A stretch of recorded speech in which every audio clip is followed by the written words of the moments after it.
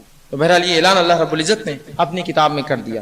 اسی طرح لوگ جب امن کی بات کرتے ہیں تو مختلف چیزیں ان کے پاس ہوتی ہے امن کی۔ کوئی یہ کہتا ہے کہ خاندان اور فرد کا امن، ان کے اندر بھائی چارہ، کچھ لوگ یہ کہتے ہیں کہ علاقے اور وطن کے اندر جو ہم بھائی چارہ قائم کریں گے، کچھ لوگ یہ ہوتا ہے کہ ہم ذات پات اور قوموں کے اندر بھائی چارہ ہم کریں گے، قائم کریں گے، کچھ لوگ یہ کہتے ہیں عقائد کی بنیاد پر ہم بھائی چارہ قائم کریں گے۔ اسلام جو ہے یہ جو بھائی چارے کی بات کرتا ہے یہ عالمی بھائی چارے کی بات کرتا ہے، نہ نسلی نہ عقائد کی بنیاد پر نہ کسی اور اعتبار سے، بلکہ یہ عالمی بھائی چارے کی بات کرتا ہے، تمام انسانیت کے یکجہتی کی بات کرتا ہے۔ اور بہرحال رسول اللہ صلی اللہ علیہ وسلم کی زندگی اس کا عملی نمونہ تھا کہ آپ نے وہ عمل کر کے بتایا جو عالمی بھائی چارے کے لیے ضروری ہے۔ اور یاد رکھیے عالمی بھائی چارہ بنا انسانوں کی ایک جگہ جمع ہوئے کے یا بنا انسانوں کی یہ سمجھنے کے کہ دوسرا بھائی بھی میرے جیسا، دوسرا انسان بھی میرے برابر ہے، یہ قائم نہیں ہو سکتا۔ اور جو ہے اسلام نے اسی کی تعلیمات جو ہے اپنے ماننے والوں کو دی اور مسلمانوں نے اس کا مظاہرہ کیا۔ لیکن افسوس آج کے اس دور میں خود مسلمان اس نسلی تعصب میں پھنس گئے ہیں۔ ہم اپنے اندر اونچ و نیچ کے تقاضے رکھتے ہیں اور زبانوں کے تقاضے رکھتے ہیں، فلاں زبان والے نچلے اور فلاں زبان والے اونچے، فلاں لوگ اچھے اور فلاں لوگ برے۔ ہم نے یہ تقاضا مان لیا۔ اب جب ہم ہی اپنے اندر اونچ نیچ کریں گے تو کیا ہم انسانیت کو عالمی امن قائم کر سکتے ہیں؟ جب ہم ہی اپنے اندر تعصب رکھتے ہیں ایک دوسرے سے تو کیا ہم عالمی امن قائم کر سکتے ہیں؟ تو سب سے پہلی چیز یہ ہے کہ اسلامی تعلیمات پر خود مسلمانوں کو اڑ جانا ہے، ڈٹ جانا ہے، جم جانا ہے۔ تو انشاءاللہ العزیز جب ہم اپنے اندر امن رکھیں گے تو دنیا کو انشاءاللہ ہم سے امن ملے گا۔ تو اس کے پہلا تقاضا انسانیت کی برابری، ہیومن ایکوالٹی، مساوات، انسانیت کی برابری کا جو ہے اسلام جو ہے پیغام دیتا ہے۔ اور اللہ رب العزت نے ایک مرد اور ایک عورت کی بات کہہ کر تمام تر اختلافات کو ختم کر دیا جو کچھ ہو سکتے تھے۔ کہ ایک مرد اور ایک عورت سے تم پیدا ہوئے ہو، تو ماں باپ جب ایک ہے تو ظاہر سی بات ہے انسانیت تمام کی تمام ایک ہے۔ ایک ماں باپ کی اولاد کیا اونچ نیچ ہو سکتی ہے ان کے اندر؟ نہیں۔ تو بہرحال جب ہمارے ماں باپ ایک تو یقیناً ہم سب ایک ہیں، اور یہی تعلیم اسلام دیتا ہے۔ اور سب سے پہلی چیز یہی ہے۔ آئیے نہ صرف جو ہے انسانی مساوات کی تعلیم انسان دیتا ہے، اللہ رب العزت جو ایک دوسرا مسئلہ جو انسانیت میں ہم دیکھتے ہیں جو ہوتا ہے، جس بنیاد پر لوگ اونچ نیچ کرتے ہیں، وہ بنیاد ہے رنگ اور زبان۔ نسلی اونچ نیچ کے بعد جو دوسری اونچ نیچ جس سے عالمی امن قائم نہیں ہو سکتا یا اس کو قائم کرنے کے لیے اس چیز کو ہمیں سمجھنا ہے، وہ ہے رنگ اور زبان۔ رنگ اور زبان کے لیے کیا کیا فتنے نہیں ہوتے، اندازہ لگائیے آپ۔ امریکہ کا پریزیڈنٹ جب حال میں چنا گیا براک اوباما، تو لوگوں نے news the black in white house. کیا ضرورت تھی اس نیوز کی؟ بتانا تھا اس کو اعزاز دیا گیا، کالے کو بھی ہم نے لے جا کر وائٹ ہاؤس میں بٹھا دیا۔ تعجب کی بات یہ ہے اسلام نے تو ان کو نیچا سمجھا ہی نہیں کبھی، تو آپ اگر ان کو چن کر لاتے ہیں تو اس میں کون سی نئی بات ہے؟ بات سمجھ میں آ رہی ہے کہ انسانیت نے کب دیا اس چیز کا تقاضا، کب مانا؟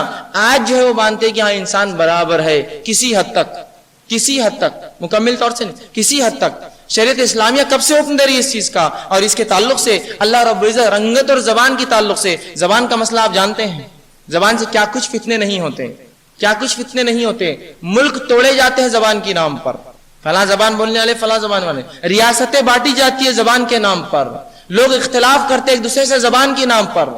تو آئیے اس کا اختلاف شریعت نے کیسے مٹایا؟ جب اسلام عالمی امن کی بات کرتا ہے تو دیکھیے اللہ رب العزت کیا فرماتا ہے۔ سورۃ الروم کے اندر اللہ رب العزت فرماتا ہے، آیت نمبر 22 کے اندر اللہ فرماتا ہے وَمِنْ آيَاتِهِ خَلَقُ السَّمَاوَاتِ وَالْأَرْضِ وَاخْتِلَافُ أَلْسِنَتِكُمْ وَأَلْوَانِكُمْ إِنَّ فِي ذَلِكَ لَآيَاتٍ لِلْعَالَمِينَ کہ اللہ فرماتا ہے کہ اللہ رب العزت کی آیتوں اور نشانیوں میں سے، آیات سمجھتے ہیں آپ؟ نشانی، پہچان۔ وَمِنْ آيَاتِهِ اللہ کی نشانیوں میں سے یہ ہے کہ اس نے آسمان اور زمین کو پیدا کیا، یہ اس کی نشانی ہے۔ آئیے دیکھیں آگے کیا فرمانا ہے، وَاخْتِلَافُ أَلْسِنَتِكُمْ تمہاری زبانوں کا اختلاف بھی اللہ کی نشانی ہے۔ یہ بنیاد بنتی ہے تعصب کی، زبان۔ آج یہی معاملہ مسلمان کا بھی ہے، مسلمان بھی آپس میں تعصب کرتا ہے زبان کی بنیاد پر، وہ فلاں زبان کے بولنے والے ہیں، ہم فلاں زبان کے۔ کیا ہمارے دین اور شریعت نے زبان کے تعصب کو دیا؟ کیا یہ کہا فلاں زبان اسلامی زبان ہے اور وہ زبان اسلامی نہیں ہے؟ آج زبانوں کا اختلاف اس حد تک پہنچ گیا کہ کچھ لوگ کچھ چیزوں کی تعلیم حاصل نہیں کرتے اس لیے کہ وہ زبان فلاں لوگوں کی ہے، وہ زبان یہودیوں کی ہے، وہ زبان نصرانیوں کی ہے۔ سوال تو یہ ہے، رب فرماتا ہے تمہاری زبانوں کا اختلاف یہ میری نشانی ہے، تمہاری زبانوں کا اختلاف۔ کوئی ہندی بول رہا ہے، کوئی مراٹھی بولتا ہے، کوئی اردو بولتا ہے، کوئی تیلگو، ملیالم، تمل، عربی اور نہیں سو زبان اور لیٹن اور انگلش اور جرمن، اسپین، دنیا کی سینکڑوں زبانیں تم بولتے ہو، ایک ایک لفظ کو کتنے کتنے ناموں سے پکارتے ہو، یہ بھی اللہ کی نشانی ہے۔ وہ رب ہے جس نے یہ بات تمہارے ذہنوں میں ڈالی اور تمہاری زبانوں کو پیدا کیا۔ زبان کا اختلاف، اللہ فرماتا ہے یہ تو آیت ہے اللہ کی، یہ اختلاف کی چیز نہیں ہے، یہ اونچ نیچ کی چیز نہیں ہے کہ فلاں عربی بولنے والے اونچے اور فلاں جو اردو بولنے والے نیچے، یا فلاں مراٹھی بولنے والے نیچے اور فلاں ہندی بولنے والے، کوئی نہیں، ہر زبان اللہ کی طرف سے ہے۔ زبان کا تعصب اسلام میں نہیں ہوتا۔ یہ بات اس لیے رکھ رہا ہوں کہ یہ دوسری وجہ بنتی ہے عالمی امن کے اندر جو ہے سب سے بڑا نقصان اسی سے ہوتا ہے، نسلی نہیں، رنگ جو ہے زبان کا تعصب۔ تو اللہ فرماتا ہے تمہاری زبانوں کا اختلاف اللہ کی نشانی ہے۔ آگے فرماتا ہے وَأَلْوَانِكُمْ، اور تمہارے رنگت، جو تم کالے اور گورے اور اس کے اندر مختلف جو ہے الگ الگ تمہاری رنگت، اور گوروں مختلف رنگت، اور لال اور پیلے جو تم انسان ہوتے ہو، یہ تمام اللہ کی نشانیاں ہیں۔ تو کوئی کسی رنگت سے اونچا اور نیچا نہیں ہوتا۔ رسول اللہ صلی اللہ علیہ وسلم فرماتے ہیں اللہ نے جب انسان کو پیدا کیا، جبرائیل علیہ السلام کو حکم دیا اور مختلف مقامات سے مٹی اٹھا کر لائے۔ یہی وجہ ہے کہ ابن آدم کچھ کالے اور کچھ گورے، کچھ پیلے اور کچھ لال، اور کچھ مزاج کے سخت اور مزاج کے نرم ہوتے ہیں، جو کہ تمہاری جو ہے شروعات اس چیز سے بھی، مٹی کے الگ الگ اقسام ہیں، تمہارے اندر وہ تمام چیزیں چھلکتی ہے۔ تو کوئی کسی رنگ کی بنیاد پر اونچا اور نیچا نہیں ہوتا۔ یہ بھی اللہ کی نشانی ہے کہ اللہ نے یہ کیا ہے۔ لیکن آج ہم دیکھتے ہیں نسلی تعصب، رنگت کا تعصب کی، ہم گورے اور وہ کالے ہیں، ہم فلاں اور فلاں ہیں، یہ چیز بالکل آیا ہے۔ تو یہ دوسری چیز ہے جو اللہ رب العزت فرما رہا ہے کہ زبانوں کا اختلاف اور ہماری رنگت کا اختلاف یہ اللہ کی نشانیاں ہیں۔ اگر ان تین باتوں کو جو میں نے اب تک کہی، پہلا یہ کہ انسانی مساوات، دوسرا یہ کہ تمام زبانیں اللہ کی طرف سے، اور تیسری بات یہ کہ رنگت جو ہوتی ہے اسے کوئی اونچ نیچ نہیں، اگر اتنا بھی سمجھ لے تو ایک بہت بڑا انقلاب ہم میں بھی اور دنیا میں ایک انقلاب لا سکتے ہیں ایک مساوات کی تعلیم دے کر۔ آج ہم دیکھتے ہیں ہمارے اطراف میں کچھ قومیں ایسی بستی ہے جن کو ہزاروں سالوں سے دبایا گیا ہے، ہزاروں سالوں سے دبایا گیا ہے۔ وہ محتاج ہے صرف ایک محبت کے الفاظ کے ہم سے وہ سن لے، وہ محتاج ہے۔ اگر ہم ایک محبت کے الفاظ کہے تو وہ کل ہمارے ہے، لیکن وہ ہمیں نہیں جانتا، اس لیے کہ ہم بھی اس تعصب میں پھنسے ہیں نسلی، وہ چھوٹا اور میں بڑا ہوں۔ اگر عالمی امن ہم چاہتے ہیں تو اس کے لیے سب سے پہلے یہ کرنا ہوگا کہ نسلی تعصب، رنگت کا تعصب، زبان کا تعصب نکال کر مسلمانوں کی یہ چیز سمجھنی ہوگی یہ تمام اللہ کی طرف سے ہے، من جانب اللہ ہے۔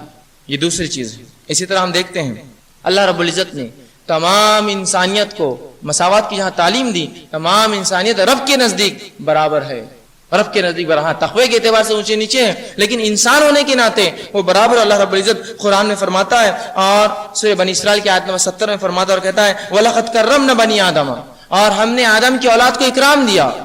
یہ نہیں کہ ہم نے مسلمانوں کو اکرام دیا، آدم کی اولاد ہے، آدم کی نسل سے ہے، اکرام والا اللہ کے نزدیک، اکرام والا اللہ کے نزدیک۔ جس کی مثال میں یوں دوں گا کہ اگر کوئی شخص آپ کو کہے یہ 100 کا نوٹ ہے لے لیجئے، آپ لیں گے نہیں لیں گے؟ آپ کہیں ہاں لے لیتا ہوں، اس لیے کہ 100 کا نوٹ ہے۔ اگر کوئی شخص اس 100 کے نوٹ کو تھوڑا سا موڑ دے اور کہے یہ نوٹ لیجئے، تب بھی آپ لیں گے، اس لیے کہ وہ 100 کا نوٹ ہے۔ اگر کوئی اس نوٹ کو تھوک کر وہ کرے کہ اب لیجئے، آپ کہیں گے اب بھی لے سکتا ہوں، 100 کا ہی نوٹ ہے۔ اگر اس کو تھوک کر نیچے پھینک کر پیر سے بھی کچل دے تب بھی 100 کا نوٹ، اس لیے اس کی ویلیو نہیں گرتی۔ تو انسان چاہے اونچے اور نیچے ہم سمجھ رہے، انسان کی ویلیو کبھی نہیں گرتی، یاد رکھیے۔ چاہے اس کا مذہب، اس کی رنگت الگ ہونے سے وہ اونچا نیچا نہیں ہوتا، وہ ویسی قیمتی ہے، چاہے وہ جس بھی حال میں ہو، پریشان حال میں ہو، اچھے حال میں ہو، انسان ہے تو اس کا تقاضا ہے جس طرح سے 100 کی نوٹ چاہے جس بھی حال میں ہو اس کی ویلیو 100 ہے، 100 ہے تو 100 ہے، اسی طرح انسان برابر ہے اور اللہ کے نزدیک ان کا اکرام ہے۔ جب اللہ نے بنی آدم کو اکرام دیا، انسان کی اولاد، آدم کی اولاد کو اکرام دیا، تو ہم کون ہوتے ہیں ان میں اونچ نیچ کرنے والے، ان کو آگے پیچھے کرنے والے، اچھا اور برا کہنے والے؟ ہم سب انسان برابر ہے، اور یہی تعلیم اللہ رب العزت نے تمام قرآن کے اندر ہم دیکھتے ہیں اور تمام احادیث کے اندر دیکھتے ہیں، یہی تعلیم دی۔ اسی سے جو ہے ہم جو ہے انسانی مساوات اور زبان کا اختلاف ختم کر کے، رنگت کا اختلاف کر کے تمام انسانوں کو اگر اکرام دیں گے تو انشاءاللہ العزیز ایک عالمی امن قائم ہوگا۔ یا اس کے اندر ہم کچھ کوشش کر سکتے ہیں انسانی مساوات اور انسانیت کے لیے جو ان کو اکرام دے کر اللہ رب العزت نے ہی کیا۔ اور یہاں کوئی عرب، کوئی عجم، کوئی اونچا اور نیچا نہیں ہے، کوئی امریکی ہو یا کوئی ہندوستانی ہو، کوئی اونچا نیچا نہیں، کوئی عرب ہو یا کوئی غیر عرب ہو، کوئی اونچا نیچا نہیں۔ اللہ کی تقوی جو کہ رب جانتا ہے اور وہ اس کے حساب سے فیصلہ کرے گا، لیکن ہمیں جو حکم ہے وہ مساوات اور برابری کا ہے۔ تو یہاں ہم دیکھتے ہیں اللہ رب العزت نے ایک زبردست تعلیم دی اور ایک زبردست جو ہے ہم سے بات کہی۔ آگے آئیے ہم دیکھتے ہیں اللہ سبحانہ تعالیٰ نے، یہ تو رہا معاملہ رنگت کا، نسلوں کا اور انسانی مساوات کا۔ اب آئیے مرد اور عورت کا جو اختلاف آج چل رہا ہے اور جو سب سے بڑا الزام بھی ہے اسلام پر کہ وہ قوم کیسے ترقی کرے جو عورتوں کو برابر حق نہیں دیتی، وہ قوم کیسے عالمی امن قائم کریں گی جو عورتوں کو برابر مساوات نہیں دیتی؟ آئیے، کیا اسلام نے عورتوں کو مساوات دی؟ اب میں بتاتا ہوں، دنیا کے ایسے کچھ مذاہب ہیں جنہوں نے عورتوں کو بڑا حقیر سمجھا، ان پہ بڑے عجیب عجیب الزامات لگاتے ہیں، انہیں اپنے سے نچلا سمجھتے ہیں۔ شریعت اسلامیہ اس سے بالکل مختلف اور ہٹ کرے۔ افسوس یہ کہ مسلمانوں نے اس کی تعلیم کو، اسلام کی تعلیم کو اپنی زندگیوں میں نہیں لایا۔ شریعت اسلامیہ اس سے برعکس ہے۔ کچھ دین نے یا کچھ مذاہب نے یہ کہا کہ جب اللہ نے آدم کو اور حوا کو پیدا کیا، وہ حوا تھی عورت جس نے غلطی کی اور جو آدم کو بہکایا اور پھل کھلایا اور جنت سے نکالی گئی، یہ وجہ ہے وہ عورتوں کو کوستے ہیں، برا سمجھتے، نچلا سمجھتے، کمتر سمجھتے، کمزور سمجھتے، چھوٹا سمجھتے، بیکار سمجھتے اور افسوس کے ساتھ کہوں گا استعمال کی چیز سمجھتے ہیں۔ یہ ان کے پاس مقام ہے، اور وہ پھر ہم سے آنکھ ملا کر ہمیں کہتے ہیں تم عورتوں کو حق نہیں دیتے ہو، اور ایک مسلمان کہتا ہے ہاں ہم حق نہیں دیتے ہیں، چونکہ وہ خود نہیں جانتا اس کے دین نے کیا حق دیا۔ آئیے جب اسلام آیا تب عورتوں کا مقام کیا تھا وہ جان لے تو سمجھ میں آئے گا اسلام نے کیا دیا۔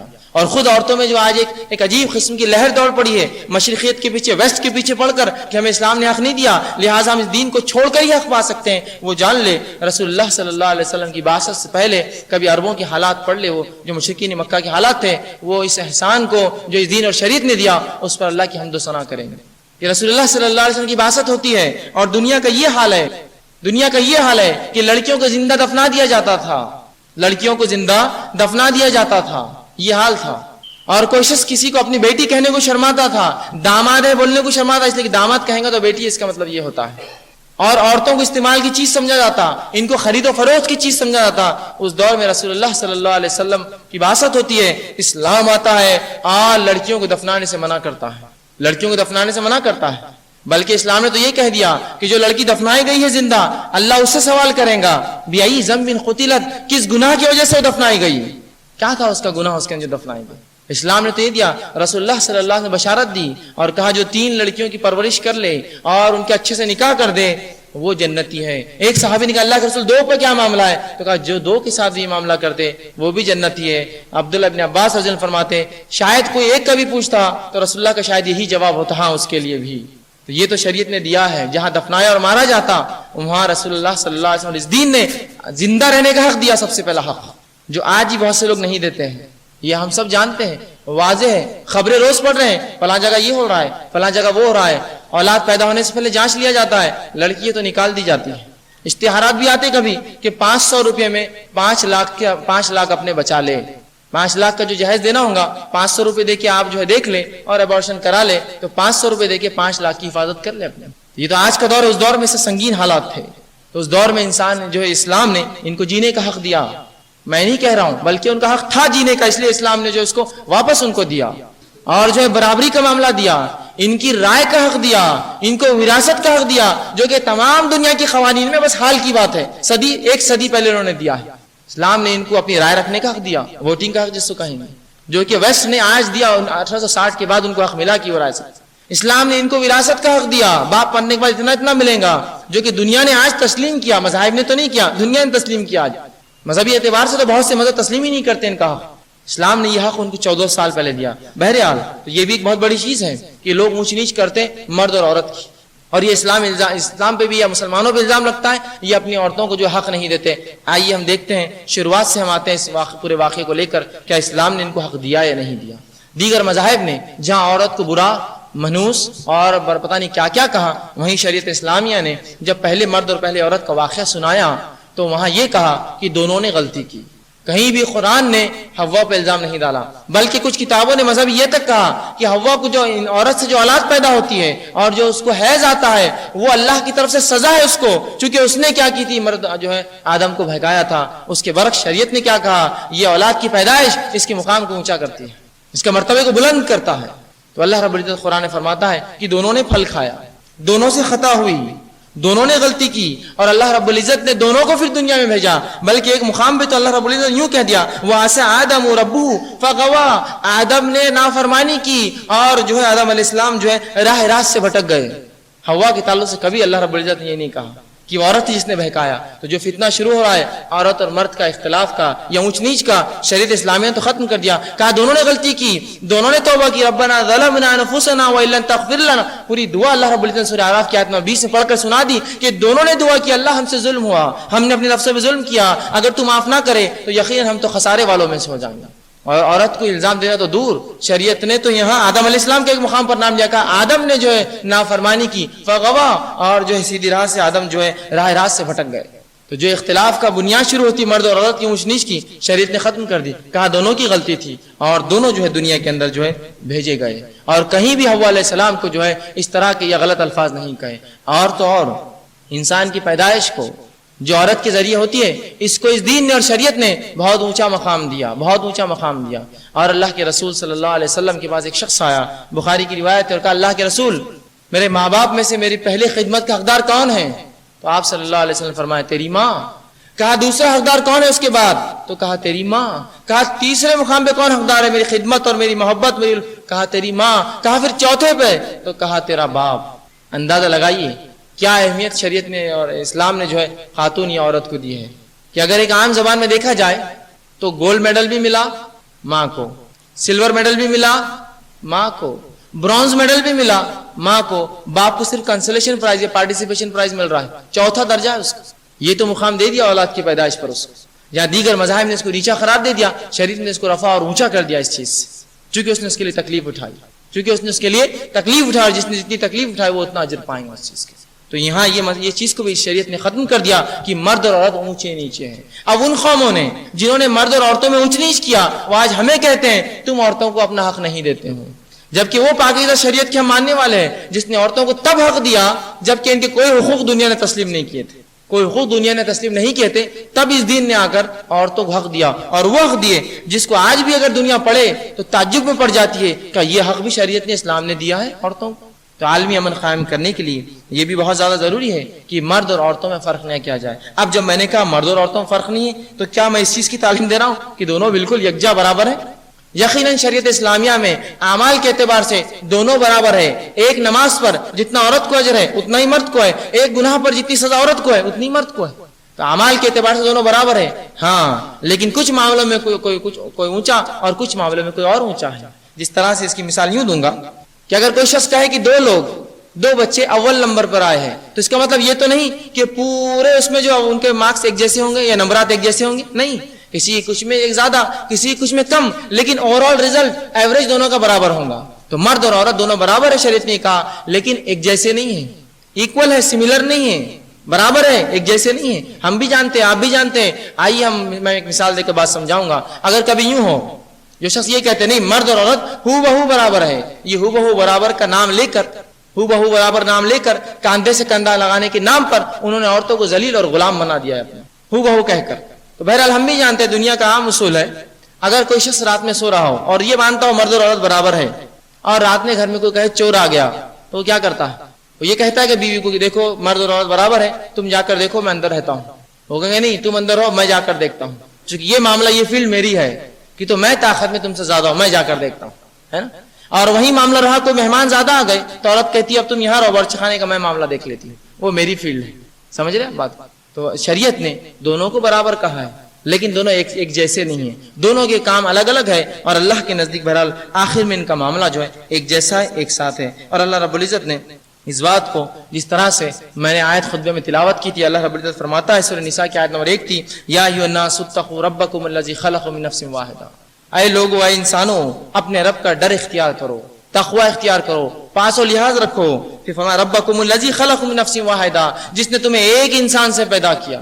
پھر آگے فرمایا خلق منہا زوجہا، اور اسی سے پھر اس کی زوج اس کا جوڑا بنایا، حوا کو پیدا کیا، وبث منہما رجالا کثیرا ونساء، اور ان سے پھر کثیر تعداد میں بہت تعداد میں مرد اور عورتوں کو پیدا کیا۔ نساء واتقوا اللہ الذی تسالون به والارحام، اور ڈرو اس رب سے جس کی وجہ سے تم جو ایک دوسرے سے سوالات کرتے ہو، اور اللہ رب العزت فرماتا ان اللہ کان علیکم رقیبا، اور اللہ رب العزت جو ہے تمام چیزوں کو تمہارے جانتا ہے۔ تو اس آیت میں بھی اللہ رب العزت نے اس چیز کی جو وضاحت کر دی کہ مرد اور عورت برابر ہے، اور لیکن بہرحال دونوں کا الگ الگ مقام ہے، دونوں اپنے اپنے فیلڈ میں جو ہے ماہر ہوتے ہیں۔ جس طرح سے عورت کا مقام اولاد کی پیدائش اس کی پرورش ہے، اسی طرح مرد کے تعلق سے اللہ نے کہا کہ الرجال قوامون علی النساء، کہ مرد قوام ہے، تقویمت رکھتا ہے، اونچا ہے عورت سے، وہ اس معاملے میں کہ وہ کما کر لاتا ہے، گھر کی پرورش گھر والوں کو پالنا وہ اس کے ذمہ دیا گیا، تو اس فیلڈ میں وہ ماہر، اور بقیہ چیز میں ماں کو وہ کہا۔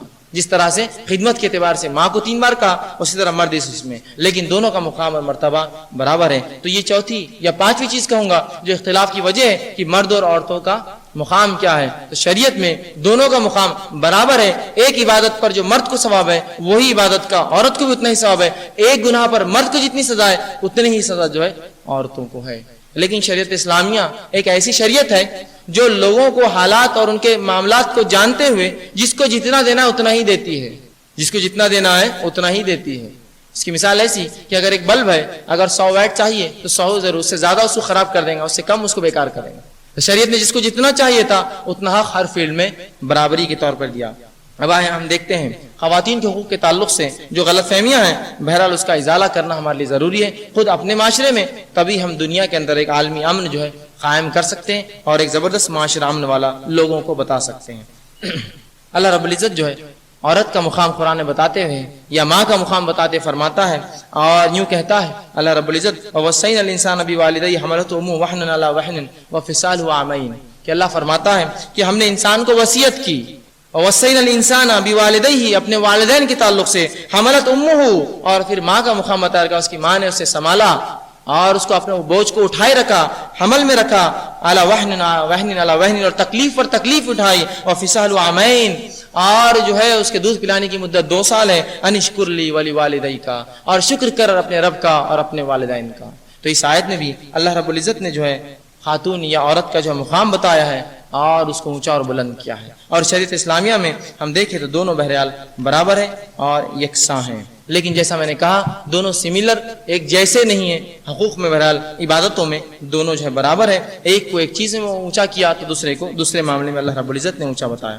آئیے آگے ہم دیکھتے ہیں اسلام میں اللہ رب العزت کا تصور کیا ہے، اس لیے کہ یہ تمام چیزیں دنیاوی اعتبار سے ختم ہونے کے بعد جب عقائد کا معاملہ آتا ہے تو یہ بھی بڑا ضروری ہے عالمی امن کے لیے عقائد کے معاملے میں۔ اور اللہ رب العزت نے ایسے عقائد مسلمانوں کو دیے، اور یہ اس دین کا شرف ہے کہ اس کا رب جو ہے وہ رب العالمین ہے، ورنہ جتنے ادیان آپ پائیں گے ان کے معبود جو ہوتے ہیں وہ مخصوص علاقے میں، مخصوص قوموں میں اور مخصوص حد تک چلتے ہیں۔ یہ اللہ رب العزت کی خصوصیت ہے کہ وہ سارے عالم کا رب ہے، دنیا کی چاہے جو مذہب کی کتاب اٹھا لے ان کا رب مخصوص ہے، یا تو کسی قوم کا رب ہے، کسی قوم سے محبت کرتا ہے، اس قوم سے اس کو الفت ہے، یا اس قوم کا رب ہے، یا ایک علاقے کا رب ہے، ایک خطے کا رب ہے۔ لیکن جہاں معاملہ اللہ رب العزت کا ہے تو ایک ایسا تصور اس امت کو دیا گیا جو عالمی امن قائم کرنے کے لیے سب سے بنیاد بنتا ہے، وہ ایک رب کا تصور، ایک رب کا تصور۔ اور کسی کہنے والے نے ایک بڑی زبردست بات کہی تھی کہ رسول اللہ صلی اللہ علیہ وسلم نے جب کعبے کے اندر سے بتوں کو گرایا اور ڈھا کر ختم کیا فتح مکہ کے بعد، تو در حقیقت یہ رسول اللہ صلی اللہ علیہ وسلم ان کے بتوں کی بے حرمتی نہیں کر رہے تھے، بلکہ وہ انسانیت کو ایک پلیٹ فارم پہ لا رہے تھے جو بتوں کے نام پر انہوں نے اختلاف کر رکھے تھے۔ سب بتوں کو ختم کر کے ایک رب، تو پھر ایک قوم، تو پھر ایک بات، تو پھر ایک کلمہ، اور پھر سب انسان ایک، یہ معاملہ تھا۔ تو بہرحال تو اللہ کے تعلق سے ہم جانتے ہیں، یہ رب کے تعلق سے ہم جانتے ہیں۔ قرآن میں اللہ رب فرماتا ہے جو کہ سورہ بقرہ، سورہ فاتحہ کی پہلی آیت ہے، الحمدللہ رب العالمین، تمام تعریفیں اس اللہ کے لیے جو سارے عالم کا رب ہے۔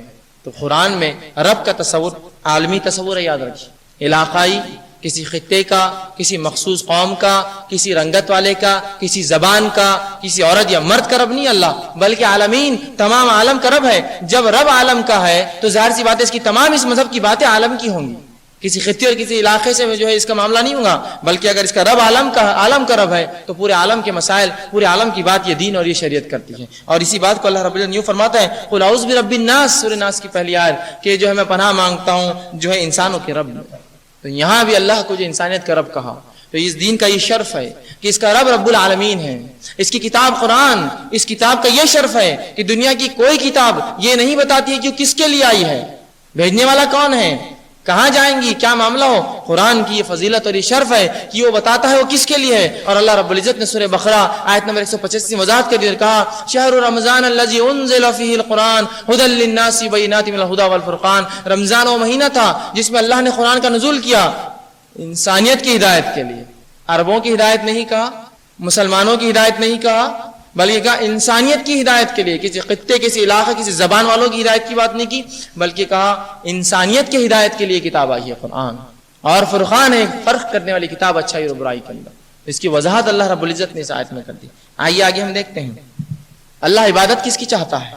کون اللہ کی عبادت کرے؟ اس کے تعلق سے اللہ رب العزت کا قرآن کا پہلا حکم سورہ بقرہ آیت نمبر 21 میں اللہ رب العزت فرماتا ہے یا ایھا الناس اعبدوا ربکم الذی خلقکم والذین من قبلکم لعلکم تتقون. اے لوگو، یہ قرآن کا پہلا حکم یاد رکھیے. سورہ بقرہ میں جو پہلا حکم اللہ نے دیا وہ انسانیت کے نام ہے، مسلمانوں کے نام نہیں. یا ایھا الناس اعبدوا، عبادت کرو اس رب کی جس نے تمہیں پیدا کیا اور تم سے پچھلوں کو پیدا کیا، لعلکم تتقون، تاکہ اللہ کا ڈر پاس اور لحاظ اختیار کرو.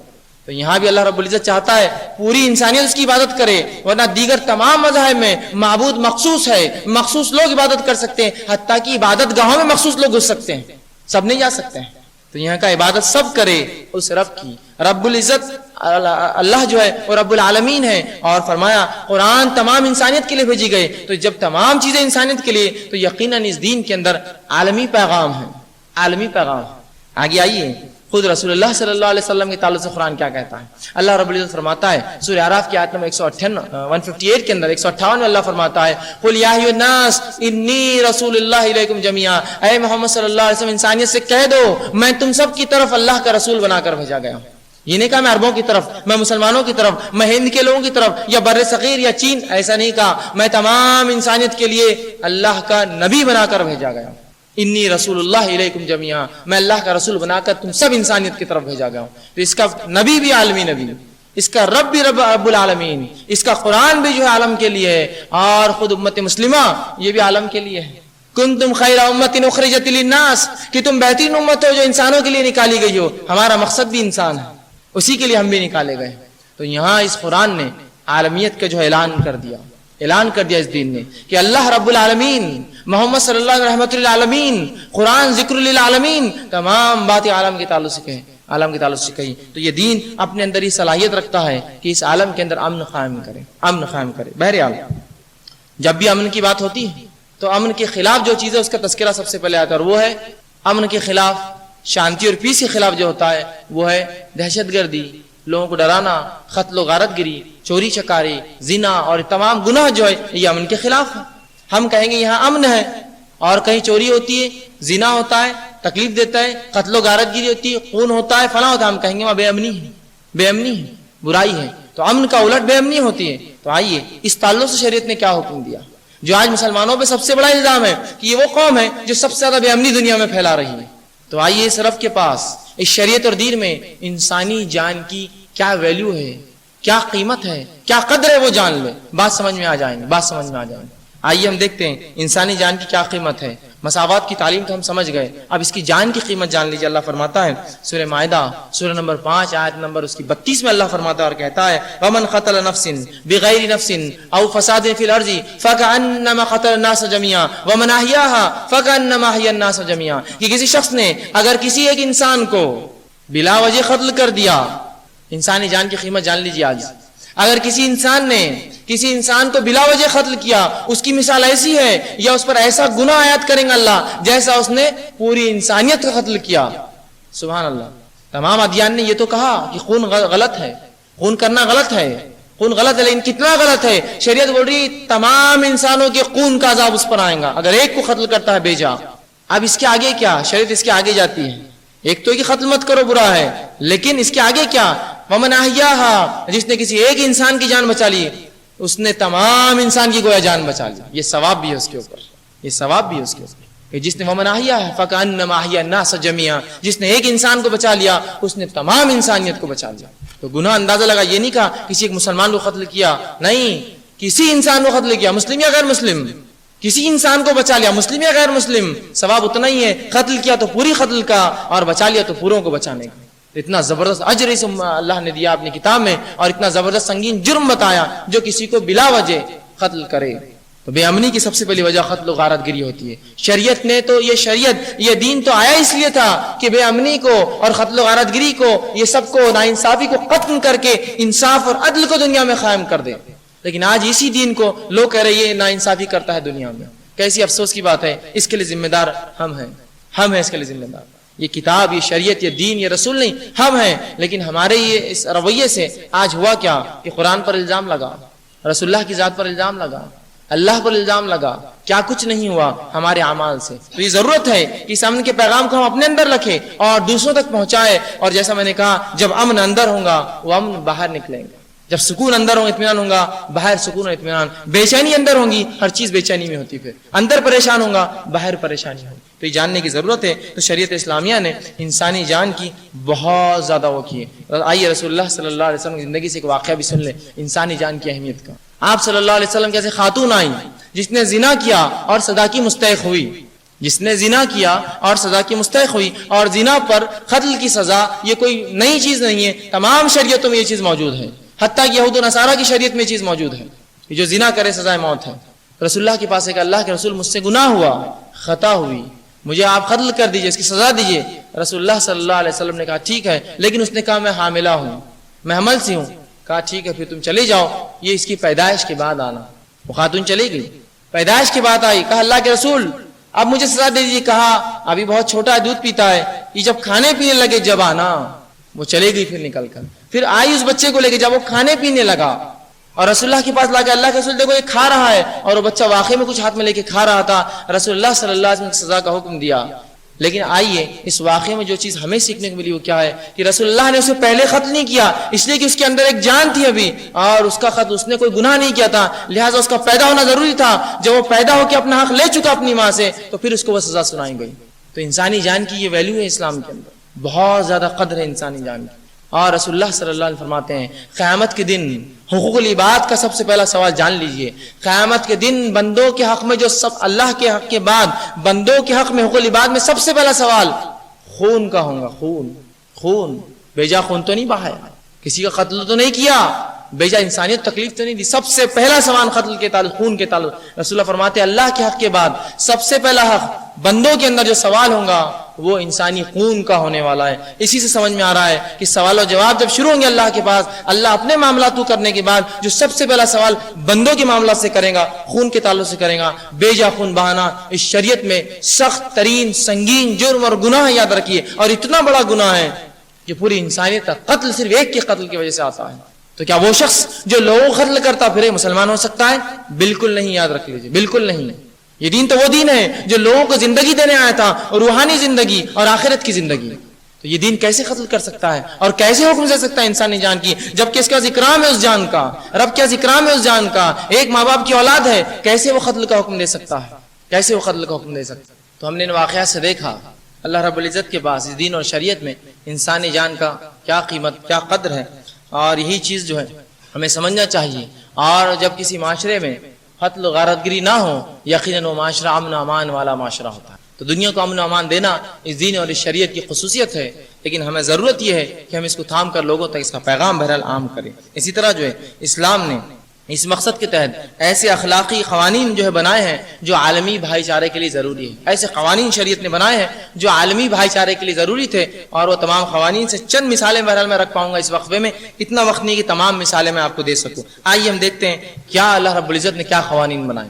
جہاں تک معاملہ ہو گیا رنگ, نسل, زبان, انسانی مساوات کا اور انسانی جان کا. اب آئیے اس کے بعد جو چیز ہے وہ کیا ہے, وہ انسانی قدر, اس کی قیمت, اور جو اس کے لیے جو چیزیں ہوتی ہیں اس کی بھوک اور پیاس, اس کی قدر, اس کی مدد اور اس کے تحفظ کے لیے ہم کیا کر سکتے ہیں. آئیے چند باتیں رسول اللہ صلی اللہ علیہ وسلم زندگی سے اور قرآن سے ہم دیکھتے ہیں. قرآن نے یہ عالمی امن قائم کرنے کے لیے ایک نظام بنایا جس نظام کو زکوٰۃ کا نظام کہتے ہیں, اس لیے کہ جب جان محفوظ ہو گئی اب مال کا معاملہ آتا ہے. اس کے بعد مال, پیسوں کا کیا ہو, کیا جو مال و دولت ہم کماتے یہ ہماری ہے؟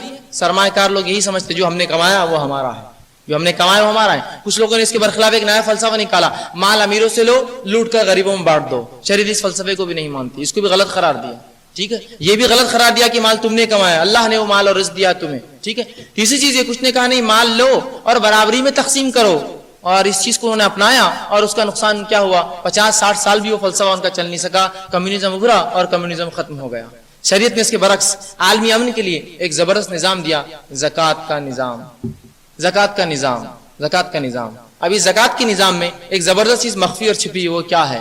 یہ ایک جواب چھپا ہے کہ جب کوئی شخص چوری کرے تو ہاتھ کاٹ دو, لوگ کہتے ہیں ہاں یہ کیسا قانون، چوری کرے تو ہاتھ کاٹ دو، یہ کون سی شریعت ہے جو اس طرح کی تکلیف دہ چیز دے رہی ہے؟ لیکن آئیے، اس شریعت نے صرف سزائیں نہیں سنائی، حل دیا، اس حل کے بعد کوئی اور غلط کام کرے تو پھر سزا سنا دی، حل دیا زکوٰۃ نکالو، اگر مالدار زکوٰۃ نہیں نکالتے ہیں تو پھر چوریاں تو ہونے ہی والی ہے۔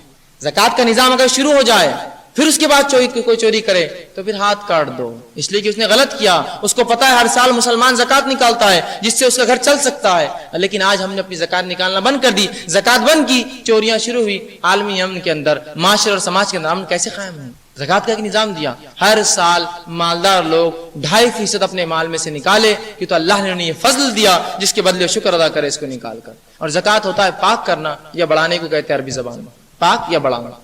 تو ایک نظام دیا، ایک نظام قائم کیا، اور یاد رکھیے اگر یہ نظام دنیا میں قائم ہو جائے زکوٰۃ کا تو کوئی آدمی بھوکا نہیں مرے گا۔ میں پھر دوہرا رہا ہوں، زکوٰۃ کا نظام اگر صرف مسلمان اپنی زکوٰۃ پوری نکالے ہر سال بنا چوری کی اور دھوکہ دیے کہ رب کو اپنے جو دھوکہ دے کے سمجھتے ہیں دھوکہ دے رہے ہیں، ایسا کرے تو دنیا میں کوئی انسان بھوکا نہیں مرے گا۔ آج دنیا کے اندر لوگ بھوکے مرتے ہیں، اگر کوئی خبر نہیں دیکھتا ہو وہ ایک الگ بات ہے، لیکن جو خبریں دیکھ رہے ہیں حالات یہ ہے کہ لوگ مر رہے ہیں۔ عرب ممالک کے اندر، عرب کہہ رہا ہوں بہرحال افریقہ کے ممالک کے اندر لوگ مر رہے ہیں، بھوک سے مر رہے ہیں، اور وہ کوئی اور نہیں، وہ ہمارا ہی بھائی ہے، انسانیت کے ناطے بھائی اور دین کے ناطے بھائی دونوں ہیں، مر رہے ہیں اس میں، کیوں تو ہم زکوٰۃ نہیں نکالتے اپنے۔ تو ایک نظام دیا اور کہا اس نظام کے قائم ہونے کے بعد پھر کوئی چوری کرے تو ہاتھ کاٹ دو۔ تو شریعت نے صرف سزا نہیں سنائی، حل دیا چوری کا کہ زکوٰۃ نکالے، مالدار زکوٰۃ نکالیں گے انشاءاللہ معاشرے میں چوریاں نہیں ہوں گی، اس لیے کہ انسان کو پتا ہے کچھ نہ کچھ مالدار ہر سال ہمیں دیں گے، لہذا چوری مت کرو۔ لیکن جب نظام بند ہوا تو بے امنی ہوئی، تو ایک زبردست نظام دیا عالمی امن کے لیے، یہ نظام کہیں موجود نہیں، افسوس مسلمانوں نے اس نظام کو چھوڑ دیا اور کچھ اور قوموں نے اپنایا۔ ایک قوم کی مثال دوں گا تاکہ اس نظام کو دیکھ کر کم از کم شرم آئے ہم کو۔ ایک قوم ہے جس نے اس نظام کو زکوٰۃ کی اپنایا، گو ان کے مذہب میں زکوٰۃ کا تصور نہیں ہے، صدقات کا تصور ہے، انہوں نے اس کو لیا، انہوں نے ایک نظام زکوٰۃ کا لیا، ہم سے لیا، ان کے پاس نظام نہیں تھا، ایک زکوٰۃ کا نظام لیا۔ اسی لیے میں کہتا ہوں کبھی کیا کہ تو بھیک مانگتے ہو دیکھا آپ نے؟ انہوں نے ایک نظام بنایا، کوئی انسان بھیک نہیں مانگے گا، ہم اپنے پاس سے پیسہ ڈونیٹ کریں گے اور اسے ٹرسٹ چلائیں گے، وہ جا کر وہاں سے لے، کوئی بھیک نہیں مانگتا ہے۔ ایک نظام بنا دیا زبردست، وہ نظام تو ہمارا تھا، ہم نے دیا تھا عالمی امن کے لیے وہ نظام کہ مال برابر تقسیم ہو لوگوں میں، امیروں کا مال لیا جائے اور غریبوں میں دیا جائے، کہ تو اللہ کا فضل ہے جو امیروں نے لیا وہ غریبوں میں اس کا حق ہے اور ان کو دیا جائے اس میں سے نکال کر۔ تو یہ بھی عالمی امن قائم کرنے کے لیے زکوٰۃ کے نظام کو ہم کو وہ کرنا ہے، لیکن آج ہم دیکھتے ہیں اس نظام کو ہم نے مکمل طور سے برباد کر دیا، مکمل طور سے زبردست نظام تھا اس کو برباد کر دیا، اور جو قوم دینے والی تھی آج وہ قوم بھیک مانگنے اور لینے پہ مجبور ہے، اس لیے کہ زکوٰۃ جب مال سے نہیں نکلتی، بہرحال اس کے کیا نقصانات ہیں، میرا پورا عنوان اس پر آئیں گا انشاءاللہ، نماز اور زکوٰۃ کی اہمیت، اس میں انشاءاللہ تفصیلات میں جاؤں گا۔ بہرحال اس کا نقصان یہ ہوا کہ زکوٰۃ نہیں نکالنے سے ہمارے مال میں بھی گراوٹ آ گئی، تو بہرحال ایک زبردست نظام تھا جس سے ہم بتا سکتے تھے لوگوں کو، اور یہ عالمی امن کے لیے ضروری ہے کہ مالداروں سے مال لے کر غریبوں میں تقسیم کیا جائے۔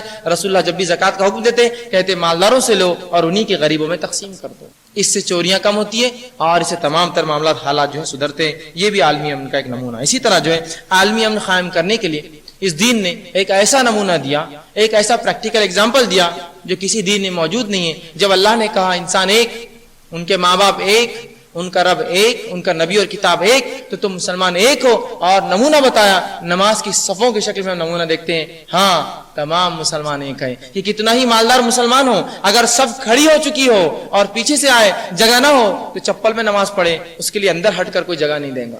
یہ نمونہ عالم کے لیے کہ عالمی امن یہ قائم ہو سکتا ہے، انسانوں کی یکجہتی مساوات یہ ہے، یہ نہیں کہ کوئی آیا تو سب کو روک کر وہ پہلے عبادت کرے اور جائے، یہ نہیں، جو پہلے آیا وہ پہلے کھڑا ہو، حتیٰ کہ اگر کوئی امام موجود نہ ہو تو جو سب سے زیادہ قرآن جانتا ہو اور اچھا پڑھتا ہو وہ آگے بڑھ جائے گا، اس کو نماز پڑھانے کا حق دے دیا جائے گا۔ تو یہ عالمی نمونہ ہے لوگوں کے لیے مساوات کا، اور رسول اللہ صلی اللہ علیہ وسلم نے اس کی وضاحت بھی قرآن میں جو احادیث میں کر دی، اور کہا جب تم نماز کے لیے کھڑے ہو تو صفوں کو درست کرو، شیطان کو درمیان میں نہ آنے دو۔ بخاری کی روایت میں جو ہے انس بن مالک رضی اللہ فرماتے ہیں رسول اللہ نے ہم کو حکم دیا کہ جب صف بنائے نماز کے لیے کھڑے ہو تو قدم سے قدم، کاندھے سے کاندھا لگائے اور صفوں میں جگہ باقی نہ رہنے دیں۔ یہ کون سی جگہ تھی؟ یہ جگہ سے کیا ہوتا ہے؟ رسول اللہ فرماتے ہیں اگر تم صفوں میں جگہ باقی رکھو گے تو تمہارے بیچ میں شیطان داخل ہوگا، اور ایک روایت نے فرمایا تم میں اختلاف پیدا ہو جائے گا۔ تو عالمی امن قائم کرنے کے لیے ایک زبردست نمونہ دیا نماز کی شکل میں، کوئی اونچا اور کوئی نیچا نہیں، کوئی بڑا اور کوئی چھوٹا نہیں، کوئی فقیر اور کوئی مالک اور آقا ہو، سب ایک صف میں کھڑے، ایک امام کی اتباع کر رہے، اس کے پیچھے جھک رہے اور اٹھ رہے۔ کیا یہ زبردست نمونہ نہیں عالمی اس کا یکجہتی کا؟ جو دین اور شریعت ہمیں سکھا رہا ہے. اور اس سے بھی زبردست چیز جو مساوات کی تعلیم شریعت نے دی وہ حج کو آپ لیجئے، جو عالمی مساوات کا ایک ایسا مرکز ہے کہ جس کو دیکھ کر کسی کا دل ایسا نہ ہو جو کانپ نہ جائے اس کو دیکھ کر کہ کیا مساوات ہے، کیا زبردست تعلیم ہے کہ مسلمان چاہے بادشاہ ہو چاہے فقیر ہو 2 ٹکڑوں میں لپٹا ہوا ہے، سفید رنگ کے، کوئی کلر بھی نہ ہو اس میں، سفید رنگ کے 2 چادروں میں لپٹا ہوا ہے. اور کوئی ایسی چیز نہیں ہے جس سے شناخت ہو کہ مالدار ہے.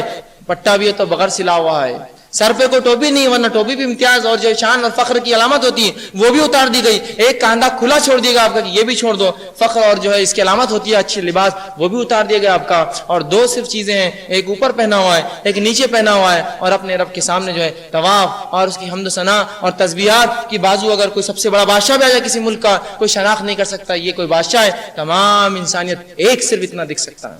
یہ کہ عالمی امن کے لیے ایک زبردست جو ہے مرکز یا ایک زبردست چیز اللہ نے نہیں بتائی. یہ نمونہ اس دین اور شریعت کے علاوہ کہیں نہیں ملیں گا آپ کو دنیا میں، یاد رکھیے. یہ نمونہ اس دین اور شریعت کے علاوہ آپ کو کہیں نہیں ملیں گا.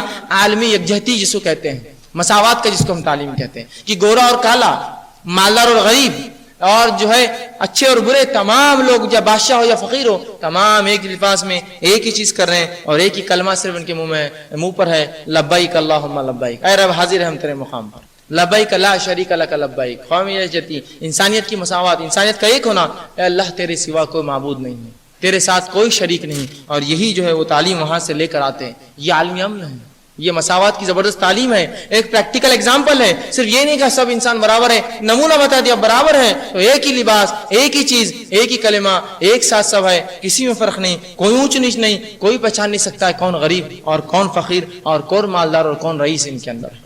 تو ایسے نمونے جو ہیں اس دین نے جو ہے ہم بتائے ہیں. اور کئی ایسی باتیں اس شریعت نے ہمیں سکھائی ہے جس سے عالمی جو ہے امن قائم ہو سکتا ہے. آئیے اور صرف 2 باتیں آپ کے سامنے رکھوں گا، وقت زیادہ نہیں ہے میرے پاس. اللہ رب العزت نے عالمی امن بغیر اس کے قائم نہیں ہو سکتا. عالمی امن یہ بھی ایک وجہ ہوتی ہے، جب تک کہ اس معاشرے میں امن نہ ہو، اور امن تب تک نہیں قائم ہو سکتا ہے. وہ چیزیں جو امن کو بگاڑتی ہیں جب تک اس کو نکالا نہ جائے تو امن نہیں آ سکتا. آئیے چند اور باتیں جو شریعت نے دی عالمی امن کو قائم کرنے کے لیے، آئیے میں سناتا ہوں. یہ عالمی بھائی چارہ قائم کرنے کے لیے وہ یہ ہے، یا ایھا الذین آمنوا، سورہ مائدہ کی آیت نمبر 90 اللہ فرمایا، یا ایھا الذین آمنوا انما الخمر والمیسر والانصاب والازلام رجس من عمل الشیطان فاجتنبوه لعلکم تفلحون. کہ وہ لوگ جو ایمان لائے ہو، انما الخمر شراب اور نشے دار چیزیں، منشیات، والمیسر اور جو ہے اس کے علاوہ جو ہے جوا. 4 باتیں بتائی، بہرحال 2 ہمارے لیے بھی یہاں جو عالمی امن کے لیے اہم ہے. پہلی چیز بتائی نشہ، منشیات، دوسرا کہا جوا. آئیے ہم دیکھتے ہیں نشے کو جو شریعت نے حرام کیا وہ کیوں. اسلام اور دین یا یہ شریعت یہ چاہتی ہے ہر انسان ہمیشہ ہوش اور حواس میں رہے. شریعت کا بنیادی مقاصد میں سے ایک مقصد یہ ہے کہ انسان کبھی اپنے ہوش اور حواس کو نہ گنوائے. اور شراب اور منشیات کیا کرتے ہیں؟ انسان کے ہوش و حواس گنوا دیتے ہیں. آج دنیا میں جو ممالک اپنے آپ کو سب سے زیادہ تعلیم یافتہ اور اپنے آپ کو سب سے زیادہ جدید اور اپنے آپ کو سب سے اچھا کہتے ہیں، سب سے بڑی انڈسٹری جو وہ چلاتے ہیں وہ انٹرٹینمنٹ ہے، اور سب سے زیادہ دوائیں اور جو چیز چلتی ہے وہ یہ ہے کہ کھا کر سو جاؤ یا منشیات لے کر رہو. سوال یہ ہے جو ریئل ورلڈ میں رہنے والے لوگ ہیں ان کو منشیات کی کیوں ضرورت ہے، نشے کی کیوں ضرورت ہے؟ اس لیے کہ نشے کی ضرورت تب پڑتی ہے جب انسان ریئل ورلڈ میں اصلی حالت میں رہنا پسند نہ کرے. اور انٹرٹینمنٹ جب ضرورت پڑتی ہے جب وہ اندر سے پریشان ہو، تبھی اس کو دوسری چیزوں کی ضرورت ہوتی ہے، کھیل تماشا دیکھنے کی. تو کیوں وہ اتنے جدید اور اعلیٰ ہو کر اتنے زیادہ پریشان ہیں؟ سب سے بڑی انڈسٹری ان کے پاس انٹرٹینمنٹ ہے، اور سب سے زیادہ گولیاں نیند کی کھاتے ہیں یا منشیات لیتے ہیں.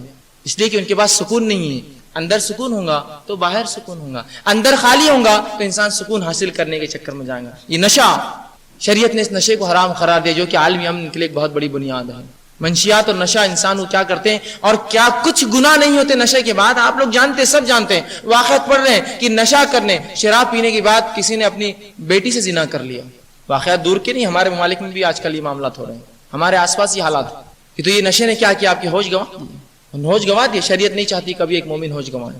تو کہا نشہ حرام ہے، نشے کی چیز ہے، شراب حرام ہے. اور دوسرا کہا، اور اللہ نے فرمایا والمیسر، اور جوا. آج ہم جانتے ہیں جوا کیا کچھ نقصان نہیں کرتا. جوا بنیاد بنتا ہے دشمنی کی آپسی. نشہ بنیاد بنتا ہے دشمنی کی آپسی. آج جوے میں کیا نہیں ہو رہا آپ دیکھیے. جوے کے کیا حالات ہیں کہ بڑے بڑے ممالک مخروض ہو جاتے ہیں جوؤں کی وجہ سے ایک دوسرے پر. اچھے خاصے لوگ خلاش ہو جاتے ہیں صرف جوے کے چکر میں. تو شریعت نے ان چیزوں کو بھی حرام قرار دیا، اس لیے کہ اگر یہ سب چیزیں ہوں گی تو امن کبھی قائم نہیں ہو سکتا ہے دنیا کے اندر. امن کبھی قائم نہیں ہو سکتا ہے۔ اب کچھ لوگ ان چیزوں کو شروع رکھ کر امن بھی قائم کرنا چاہتے ہیں۔ اس کی مثال ایسی ہے کہ آپ اچھا بھی کرنا چاہتے ہیں اور برائی کی تعلیم بھی لوگوں کو دیتے ہیں۔ آپ برائی بھی بتا رہے کہ یہ چلنے دو، اور پھر ہم اس کو اچھا بھی کرنا چاہتے ہیں، اور پھر اس کے نام پر کیا کچھ نہیں ہو رہا ہے۔ سب سے پہلے تو آپ دنیا میں زنا کو عام کرتے ہیں، زنا عام ہونے کی وجہ سے بیماریاں پھیلتی ہے، پھر بیماریوں کے علاج کے لیے لوگوں کے کھانے کا پیسہ اس میں لگاتے ہیں اور کہتے ہیں ہم اس کا علاج کر رہے ہیں۔ سوال یہ بیماریاں پھیلی کیوں؟ یہ آپ نے زنا کو کیوں بند نہیں کیا؟ وہ تو دروازہ کھلا رکھا، اور بیماریوں کے نام پر کیا ہو رہا ہے؟ آج جتنا پیسہ دنیا میں ایڈز کے نام پر خرچ ہو رہا ہے، این جی اوز کر رہے ہیں، اتنے میں یہ بھوکے ممالک جو مر رہے ہیں ان کا وہ بھوک مٹ جاتی تھی، لیکن وہ ہو رہا ہے۔ زنا کو نہیں روکیں گے اور ادھر پیسہ خرچ کریں گے لاکھ، تو یہی ہوتا ہے عالمی امن کیسے قائم ہوگا جب آپ اس طرح کا ظلم کریں گے لوگوں کے ساتھ؟ ایک طرف گناہ کی لوگوں کو اجازت دیں گے، ایک طرف پھر ان کے لیے سب کچھ کریں گے، اور جو بھوکے ان کو بھوکا رہنے دیں گے آپ، اور وہ مال ان کو کھلائیں گے۔ تو عالمی امن کے لیے ضروری ہے یہ سب چیزیں ہو۔ نشہ اور جوئے کے تعلق سے بھی شریعت اسلامیہ نے بہت جو ہے سختی سے بہرحال منع کیا۔ بہرحال تفصیلات کے تعلق سے تو بہرحال وقت نہیں ہے۔ آئیے اس کے بعد اور جو نکات ہوتے ہیں جس سے انسانی مساوات اور عالمی امن اور بھائی چارہ آ سکتا ہے، وہ یہ ہے ہر انسان دوسرے انسان کو عزت، توقیر اور عظمت دے، اور اس کا نمونہ قرآن نے بتا دیا وہ کیسے کر سکتے ہیں ہم لوگ، ورنہ اس کے بغیر عالمی امن قائم نہیں ہو سکتا۔ عالمی امن تو دور، ایک گھر کے اور خاندان کے افراد جمع نہیں ہو سکتے ایک جگہ۔ آئیے وہ کیا ہے؟ آپس میں ایک دوسرے عزت و توقیر کے تعلق سے اللہ رب العزت نے سورہ حجرات، بہرحال یہ پورا سورہ ہی آپ پڑھ لیجئے، اتنا بہترین ہے، اس میں تمام چیزیں بتائی گئی آپسی معاملات کی۔ آئیے اگر ایک دوسرے کی عزت ہمارے لیے ضروری ہے تبھی ایک امن والا معاشرہ قائم تشکیل ہو سکتا ہے۔ ایک دوسرے کی عزت، ہمیں ایک دوسرے کی عزت کرنا یہ بہت زیادہ ضروری ہے، تبھی ایک امن والا معاشرہ قائم ہو سکتا ہے۔ آئیے اس کے تعلق شریعت نے کیا کیا، سورہ حجرات کی جو ہے ایک کے بعد دیگر 11-12 نمبر کی آیت آپ اگر پڑھیں گے، اللہ فرماتا ہے یا ایھا الذین آمنوا لا یسخر قوم من قوم عسى ان یکون خیرا منهم، اے وہ لوگوں جو ایمان لائے ہو، کوئی مرد کسی مرد کا مذاق نہ اڑائے، کوئی مرد کسی مرد کا مذاق نہ اڑائے۔ ہو سکتا ہے جس کا مذاق اڑایا جا رہا ہو وہ اس سے بہتر ہو جو مذاق اڑانے والے ہو، کیونکہ یہ ضروری عالمی امن کے لیے۔ مذاق کیا کرتا ہے انسانیت میں؟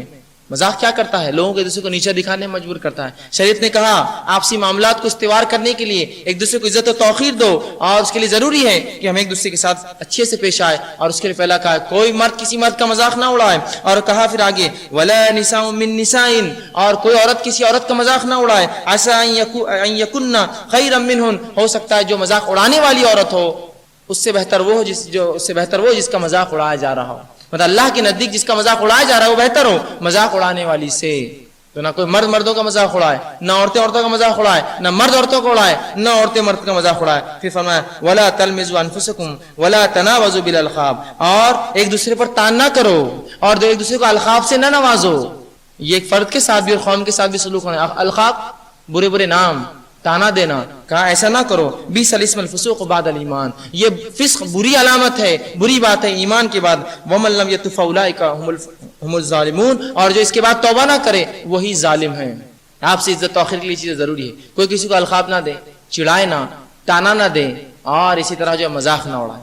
آئیے آگے کیا فرمایا یا ایھا الذین آمنوا اجتنبوا کثیرا من الظن، اے وہ لوگوں جو ایمان لائے ہو بکثرت ظن سے بچو، بدگمانیاں مت کرو ایک دوسرے کے بارے میں۔ یہ ایک زبردست معاشرے کی نشانی ہے کہ وہ معاشرہ حسن ظن رکھتا ہے ایک دوسرے کے بارے میں۔ آج ہمارا معاملہ کیا ہے؟ ہر شخص دوسرے کے بارے میں بدظنی کر رہا ہے۔ جب ہم ایک دوسرے کے بارے میں جو ہے برا گمان رکھتے ہیں تو پھر دوسروں کے بارے میں کیا ہم گمان رکھیں؟ تو کہا جا رہا ہے کہ اکثر ظن سے بچو، ان بعض الظن اثم، اور بہت بدگمانیاں گناہ ہیں۔ پھر فرمایا ولا تجسسوا، اور ایک دوسرے کے تجسس میں نہ رہو، تو ہمیں نہ لگے رہو۔ اور فرمایا ولا یغتب بعضکم بعضا، اور کوئی کسی کی غیبت نہ کرے۔ پھر فرمایا ایحب احدکم ان یاکل لحم الاخی، کیا تم میں سے کوئی پسند کرے گا اپنے بھائی مردار بھائی کا گوشت کھانا؟ فکرہتموہ، تمہیں اس سے برا کراہت آئیں گی۔ واتقوا اللہ ان اللہ تواب رحیم، اللہ سے ڈرو، اللہ تعالیٰ توبہ قبول کرنے اور رحم کرنے والا ہے۔ تو کس زبردست قسم سے اللہ رب العزت نے ان چند آیتوں میں احکامات دیے۔ القاب نہ نوازے، برا نہ کہے، تجسس نہ کرے، تان نہ دے، غیبت نہ کرے۔ اور رسول اللہ صلی اللہ علیہ وسلم غیبت کے تعلق سے آپ صلی اللہ علیہ وسلم پوچھا گیا مل غیبہ یا رسول اللہ، اللہ کے رسول غیبت کیا ہے؟ فرمایا ذکر کا اخاک بما یکرہ، تیرے بھائی کے بارے میں ایسا ذکر کر کہ اس کے سامنے کیا ہے تو برا لگے۔ تو صحابہ نے کہا اللہ کے رسول وہ صفت اس میں ہے جو میں کہہ رہا ہوں، ہاں اگر ہے تو غیبت ہے، وہ صفت نہیں ہے تو پھر تو بہتان ہے، الزام ہے، جھوٹ۔ تو اگر وہ معاشرہ جو ایک دوسرے کی عزت دیتا ہے اس نے ظن رکھے ایک دوسرے کے بارے میں، غیبت نہ کرے، چغلی نہ کرے، تکلیف نہ دے، مذاق نہ اڑائے، القاب نہ دے، لیکن آج یہ ہمارا شیوا بن گیا ہے۔ فلاں یہ ہے، فلاں وہ ہے، فلاں کے بارے میں ایسا، فلاں کے بارے میں ویسا، جبکہ قرآن نے ان چیزوں سے روکا. اس سے معاملات خراب ہوتے ہیں، یاد رکھیے، اس سے معاملات خراب ہوتے ہیں اور رشتے ٹوٹ جاتے ہیں، رشتے ٹوٹ جاتے ہیں ان سب چیزوں سے. تو بہرحال یہ بھی ضروری ہے کہ ہم ان تمام چیزوں کو جانیں. یہی جو ہے عالمی امن کے لیے یا قوم کے ایک نزدیک آنے کے لیے جب ہم عالمی امن قائم کرنے کی بات کرتے ہیں تو ہمارے اندر امن ہو، اور یہی چیز ہم سے باہر چل کے اور تمام عالم میں امن قائم کرنے کی طاقت یہ رسول اللہ صلی اللہ علیہ وسلم کے لاہو دین اسلام کے اندر یہ واحد چیز ہے. یاد رکھیے یہ انسانیت کے لیے حل ہے، انسانیت اس کے لیے پیاسی ہے اور ہم اس کو چھپا کے رکھے ہوئے. اور آج ہماری مثال، افسوسات کہہ رہا ہوں، ہماری مثال دین اور شریعت کے مقابلے میں ایسی ہو گئی ہے ایک ایسے ناک کی جیسی جو ایک خزانے پر بیٹھا ہے، خود بھی استعمال نہیں کرتا، دوسروں کو بھی استعمال نہیں کرنے دیتا. ایک ناک ہوتا ہے، لوگ واقعہ سناتے ہیں ایسے، جو خزانے بیٹھ جاتا ہے. سانپ کو کیا فائدہ اس خزانے سے مجھے بتائیے، لیکن جس کو فائدہ اس کو بھی لینے دیتا، آتے ہی ڈستا ہے. تو وہی مثال ہماری ہوگی، نہ خود دین پر چل رہے ہیں نہ کسی کو آنے دیتے اس کے نزدیک اور قریب. یہ حالت ہم نے اپنے آپ کی کر لی. عالمی امن کی جب ہم بات کرتے ہیں تو اس شریعت اس معاشرے میں امن ہو، اور یہی پیغام ہم لوگوں تک لے کے ہمیں اٹھنا ہے، اور یہی ہمارا ذمہ ہے، یہی ہمارا فریض منصبی ہے. اور اس کی تفصیلات میں نے جو اسلام دعوت اسلام بہرحال اس کے اندر اس کی تمام تفصیلات میں نے آپ کے سامنے رکھنے کی کوشش بہرحال کی تھی. اور بہرحال امن قائم کرنے کا، عالمی امن کا ایک نسخہ بھی قرآن نے دیا ہے. اس نسخے کو رکھ کے بات کو اپنی ختم کروں گا. اور وہ نسخہ کیا ہے؟ اللہ رب العزت قرآن نے فرماتا ہے، سورہ نساء آیت نمبر 64 میں فرماتا ہے، اللہ رب العزت کہتا ہے قل یا اہل الکتاب تعالوا الى كلمة سواء بيننا وبينكم اللہ نعبد الا اللہ ولا نشرك به شيئا ولا يتخذ بعضنا بعضا اربابا من دون اللہ فإن تولوا فقولوا اشهدوا بأننا مسلمون. اللہ رب العزت فرماتا ہے اس آیت کے اندر، قل یا اہل الکتاب، اے اہل کتاب. اہل خطاب سے مخاطب کیا؟ تعالوا الى كلمة سواء بيننا وبينكم، ایک ایسی کلمے کی طرف آؤ جو ہم میں تم میں برابر ہو، یکساں ہو. اور وہ پہلا کلمہ کیا ہے جس میں ہم دونوں آ سکتے ہیں؟ اللہ نعبد الا اللہ، اللہ کے سوا ہم کسی کی عبادت نہ کریں، ولا نشرک به شیئا، اس کا شریک نہ کریں، ولا يتخذ بعضنا بعضا اربابا من دون اللہ، اور کسی کو اپنے میں آپ میں سے ایک دوسرے میں سے اللہ کا برابر نہ بنائیں. اور اس کے بعد بھی اگر وہ پلٹ جائے تو کہو فقولوا اشهدوا بأننا مسلمون، ہم تو مسلمان ہیں، اللہ کے سامنے جھکنے والے، اسلام پر چلنے والے لوگ ہیں. تو یہاں اللہ رب العزت نے ایک اصول بتا دیا. اصول کیا ہے؟ تعالوا، بلاؤ کلمے کی طرف جو ہم میں تمہیں برابر ہے، مساوات کی طرف، سملیرٹیز کی طرف، یکسانیت کی طرف، وہ باتیں جو ہم میں اور تم میں برابر ہو. اب سوال یہ ہے، ہم میں اور تم میں جب باتیں برابر ہو اور اس میں سب سے پہلے اللہ نعبد الا اللہ، اللہ کے سوا ہم کسی کی عبادت نہ کریں، تو ظاہر سی بات ہے ہمیں اس کے لیے ادیان کا علم حاصل کرنا ہوگا، ایک دوسرے سے بات شیئر کرنی ہوگی. لیکن جب بھی مذہب کا معاملہ آتا ہے ہم بالکل خاموشی اختیار، وہ اس کا مسئلہ، یہ میرا مسئلہ. منہ کھولیے، بات کیجیے لوگوں سے. یاد رکھیے یہ بہت ایسا وقت ہے جو بہت نازک گھڑی ہے. یاد رکھیے اس گھڑی میں ہم کو کھول کر رکھنا ہے اپنا دین لوگوں کے سامنے، ان سے پوچھنا ہے، ان سے نکالنا ہے، اپنی بات ان کے سامنے رکھنا. اور اللہ نے وہی بات، تعالوا، بلاؤ لوگوں کو ایک کلمے کی طرف جو ہم میں تمہیں برابر ہو، سملر ٹرمز کے اوپر بلاؤ. لیکن آج ہم یہ کہاں کام کرتے ہیں؟ ہم کسی سے کہاں پوچھتے ہیں، کہاں اپنا دین رکھتے ہیں اور کہاں اس سے جانتے ہیں، کہاں ایک رب ہونے کی بات اپنے دین سے یا اس کے دین سے ثابت کرنا چاہتے ہیں. ہم اپنے سے مست ہیں، ہم چاہتے ہیں وہ جو کر رہے ہیں ان کو کرنے دیں. پھر جب ان کی طرف سے شرانگیزی ہوتی ہے، نقصانات ہوتے ہیں، تو پھر پریشان ہو کے اللہ سے دعا کرتے ہیں ایسے قوم کیوں کر رہی ہے. یاد رکھیے جب کسی قوم کے لیے ہدایت آئی ہے اور آپ اس ہدایت کو چھپا کر بیٹھ گئے، وہ اپنا حق تو کیسے نہ کیسے لینے والی، وہ اپنا حق کیسے نہ کیسے لیں گی آپ سے. ہمیں ان کو دینا ہے. عالمی امن ہمارے پاس ہے، اس کو دینا ہے، ورنہ ہماری مثال ایسی ہو گئی. ہم آئے تھے عالمی امن کے لیے. مثال دے کر بتاتا ہوں. ایک ٹریفک سگنل ہے، ایک ٹریفک سگنل ہے. ایک سگنل سے کیا امن ہوتا ہے اور کیا بدامنی پھیلتی ہے بتا رہا ہوں. ایک ٹریفک سگنل ہے جس پر ایک پولیس والا ہوا کرتا تھا پہلے، آج کل لائٹ ہی ہوتی ہے، بتیاں ہوتی ہیں. پولیس والا کھڑا ہوتا ہے، 4 راستے ہوتے ہیں، کسی کو آنے دیتا ہے، کسی کو روکتا ہے، کسی کو آنے دیتا ہے، کسی کو روکتا ہے. لیکن اگر وہ پولیس والا 3 راستوں کو بند کر دے، ایک ہی راستہ چالو رکھے جو اس کے گھر سے آ رہا ہے، اور باقی 3 راستے بند کر دے، سوال یہ ہے کتنی دیر تک آپ انتظار کریں گے؟ اگر آپ وہ سگنل پر ہے، اگر میں ہی وہ پولیس والا ہوں جو کھڑا ہوں سگنل پر، اور ایک راستہ جو میرے گھر سے آتا لوگ کہتے آتے رہو، باقی تینوں کہتے تم رکے رہو، کتنی دیر آپ لوگ مجھے برداشت کریں گے؟ کتنی دیر برداشت کریں گے بتائیے؟ کتنی دیر برداشت کریں گے مجھے؟ ایک بار بولیں گے بھائی صاحب رکو رکو، ابھی آنے دو، میرے گھر کے لوگ آ رہے. دوسرا باری آ گئی، بھائی صاحب ہم کو بھی جانا ہے. یہی ہوں گا نا، آپ لوگ یہی کریں گے. پھر بھائی صاحب کیا سمجھے تم نے، بہت دیر سے کھڑے ہیں نا. اور اس کے بعد کیا ہوگا؟ جوتے ماریں گے آپ مجھے، جوتے ماریں گے. تو ہم قوموں کے لیے امن قائم کرنے کے لیے بھیجے گئے، اور ہم نے کیا کیا؟ ایک سگنل، صرف اپنے بھائیوں کی اصلاح والا سگنل کھلا رکھا. قومیں کھڑی ہوئی انتظار میں ہدایت کے، ابھی نہیں، ابھی مسلمانوں کی اصلاح چالو ہے، ٹریفک 1 سائڈ ابھی چالو ہے، تم رکے رہو. یہ قومیں کب تک برداشت کریں گے مجھے بتائیے؟ ان کا وبال پھر نکلنے والا ہے ہم پر، اور اس پولیس والے کو اور مجھے بہت ماریں گے، آپ میرے کو اپنی پوسٹ سے ہکال دیں گے.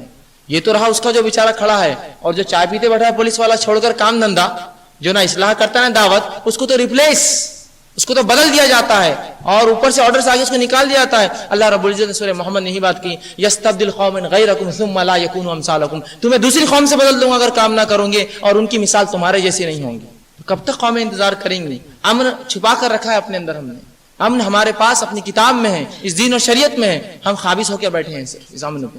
ضرورت ہے اس امن کو دنیا تک پہنچائے, ان کو بتائے یہ امن ہمارے پاس ہے. دیکھیے قومیں لپک کر آئیں گی آپ کے پاس. آج ہر کوئی پریشان ہے, ہر کوئی پریشان اس لیے کہ اللہ رب العزت فرماتے ہیں الا بذکر اللہ تطمئن القلوب, اللہ کے ذکر میں قلب جو ہے اطمینان پاتے ہیں. یہ قلبی اطمینان کسی کو نہیں ہے آج.